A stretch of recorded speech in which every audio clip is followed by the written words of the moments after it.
Shalom, selamat pagi Bapak Ibu Saudara yang dikasihi dan mengasihi Tuhan. Firman hari ini berbicara di dalam Kisah Para Rasul 25 ayatnya yang ke-8. Sebaliknya Paulus membela diri, katanya, "Aku sedikit pun tidak bersalah, baik terhadap hukum Taurat orang Yahudi maupun terhadap bait Allah atau terhadap Kaisar." Yang berbahagia setiap kita yang membaca, merenungkan dan melakukan firman Tuhan di dalam kehidupan kita setiap hari. Kita melihat bahwa dalam hal ini, Paulus pun tidak melakukan kesalahan apapun, baik terhadap hukum yang ada maupun terhadap Taurat Tuhan. Paulus sesungguhnya memelihara hukum moral. Dia juga mengetahui akan patokan-patokan hukum Taurat tidak pernah berubah, sebagaimana halnya Allah tidak pernah berubah. Bagi hukum Taurat itu kudus. Bagi dia, hukum Taurat itu adalah kudus, baik dan rohani. Dalam hal ini juga mengungkapkan akan watak Allah yang menuntut hidup yang benar. Sekalipun demikian, Bapak Ibu Saudara, kita melihat Paulus juga tidak menaati hukum Taurat sebagai kitab undang-undang atau patokan-patokan untuk menjadikan dirinya benar. Hidup benar memerlukan akan karya Roh Kudus. Hanya setelah dibaharui oleh Roh Kudus melalui kasih karunia Kristus, dapatlah kita menaati perintah Allah dengan baik sebagai ungkapan kerinduan kita untuk menyenangkan Allah. Kita tidak pernah tanpa hukum Allah selama kita berada di bawah hukum Kristus. Bersikap di atas kebenaran, banyak orang juga Bapak Ibu Saudara berkontradiksi terhadap hal yang demikian. Banyak orang yang tahu kebenaran tetapi hidupnya tidak sesuai dengan kebenaran itu. Orang semacam itu akan ragu-ragu mengambil keputusan yang didasarkan atas kebenaran. Festus ternyata tidak berbeda jauh dengan Felix. Ia adalah orang yang peragu. Dalam bertindak ia lebih suka mengikuti kemauan orang lain daripada berdiri di atas prinsipnya sendiri. Ia juga rela mengorbankan Paulus sebagai sebuah anugerah bagi orang Yahudi demi mengambil hati mereka. Padahal Paulus tidak bersalah, baik terhadap hukum Taurat, bait suci maupun terhadap Kaisar.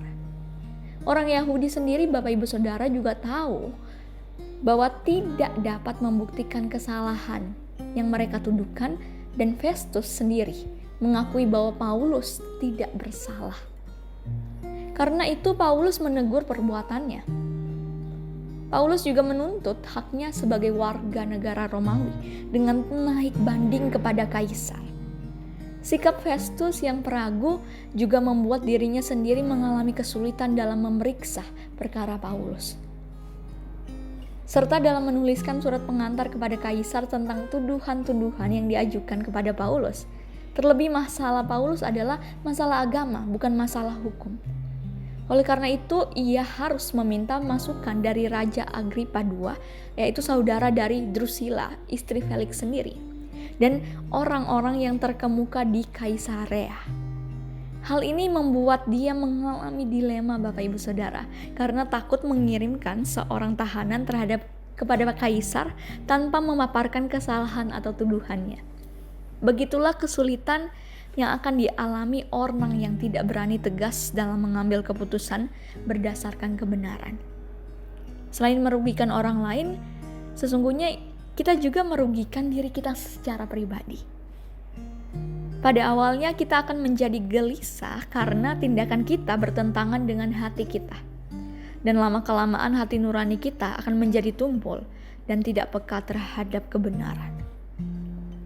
Karena itu Bapak Ibu Saudara, jangan pernah kita lalaikan setiap kebenaran yang bersuara di hati kita.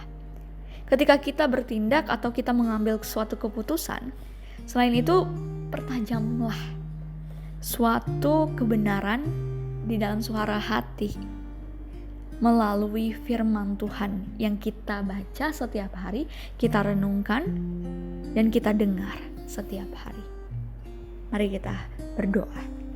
Tuhan Yesus, kami bersyukur dan berterima kasih di dalam setiap halnya kami belajar bahwa banyak hal yang membuat kami ragu dan takut. Tetapi kami percaya bahwa Tuhan senantiasa memimpin kami sebagai jemaat yang Engkau kasihi, agar kami boleh terus hidup dalam kebenaran sehingga tidak menjadi celah bagi orang lain untuk berkata, yang tidak berkenan di hadapan.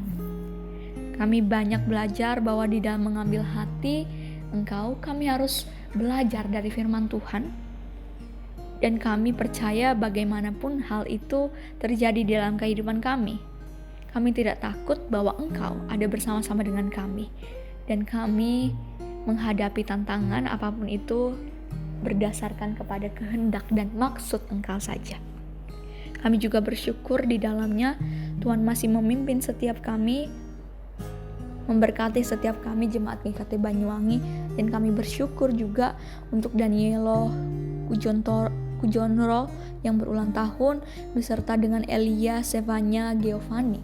Berikanlah Tuhan masing-masing dari mereka kesehatan, kekuatan, dan kemampuan untuk terus melangkah maju bersama dengan Engkau, senantiasa di dalam setiap impian dan pencapaian yang ada. Biarlah Tuhan senantiasa memberkati mereka, menunjukkan kepada mereka bahwa mereka harus berjalan di atas kebenaran di dalam keputusan yang mereka ambil.